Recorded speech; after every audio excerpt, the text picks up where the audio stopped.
Our love for the legendary Tina Turner has everything to do with our heavy hearts as the news spread of her passing at the age of 83. But in those 83 years, there's so much to be honored and celebrated when it comes to the Queen of Rock and Roll. Joining us now to honor one of my favorite music icons is Gregg Parker, a founder and CEO of the Chicago Blues Museum Record Row Foundation. Good morning to you.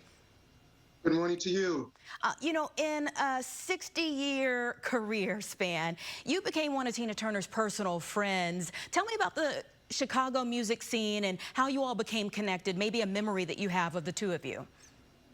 Well, when I first moved out to Los Angeles to pursue my career, one of the first jobs I had was working as a session musician at the Revue studio. They had a recording studio by the Baldwin Hills in Los Angeles. Called Bollock Sound, and we would go on for 2 or 3 days. They would record and go on tour, and I was introduced to them for a prior friend of mine from Motown took me by and said that they were looking for sort of a guitarist with a more of a rock background, and I was there, and she was very nice. She was one of what a lot of people, they talk about her singing and things like that, but she was one of the most grateful. She had such gratitude about her career and her life.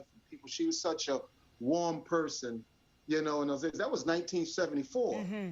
So, yeah. I'm going back, and they would travel through the United States and do tours at the time, and I knew other musicians that knew them. So when I got out to Los Angeles, that was one of the first sort of in-house gigs that I had at Bollock Sound. That lasted about 1.5 years, and when they got tired in the studio, we would have to sometime go up to the house to work on songs. They lived in a Baldwin Hills, beautiful house. You'll walk out and, they had everything that you would imagine, rock stars of their status had. But people seem to forget that Tina was so famous that she could have sent her hairdo on tour. She had an iconic hairdo that, could have been an opening act for most of these groups. And she didn't have all the bells and whistles. Most of these artists that are out there now, and I'm speaking immediately, that's on tour, most of these female artists, they're on the shoulders of Tina Turner. I mean, if it was no Tina Turner, I'm not going to name names, but we all know who they are. Well, let me name a name. Let me name a name, because I was just looking at a tribute from Beyonce to Tina Turner. I was hoping so. That's, I think, one of the first people you think of in today's music that you immediately link to Tina Turner.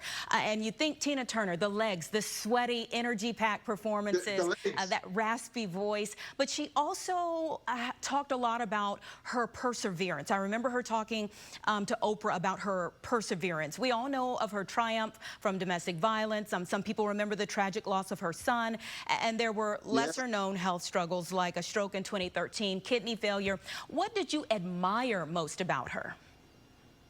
Well, not only a gratitude, but Tina was one of those artists. Well, like you mentioned, Oprah. Have you ever seen Tina with Oprah Winfrey? Oprah was like a fan. She was a star because she endured. She set the stage for so many levels of just human beings, like you say, what she went through in her life. And you got to remember, she still pursued a career. And I connected with her briefly when she decided she went to Vegas for a stint after she separated. And a producer, Roger Davies, brought her over to restart her career. And I think the first single from that time that he brought her over to do was the cover tune of Al Green's Let's Stay Together. And I tried so hard to get that session, but I was in Holland at the time, and I couldn't make it back. And a few of my friends, they called me up. They said, Tina's in town. She's moved to London, and, she's going to be doing this. And I wasn't able to do it. And she was just wonderful. I seen her to be able to be a mother. I seen a different side than when you buy a ticket, because I was at the studio. I would go to the house from time to time. And if you were there, she made dinner. It was kind of like surreal to see Tina Turner, cooking. And it's surreal that we have so many great musicians from right here in Chicago that got to connect to her in other parts of the country and the world. I would say we may not have needed another hero, but we are better for having had one in Tina Turner. She's going to be greatly missed. And Gregg, we thank you so much for coming on the show to contribute to our coverage of the wonderful Tina Turner.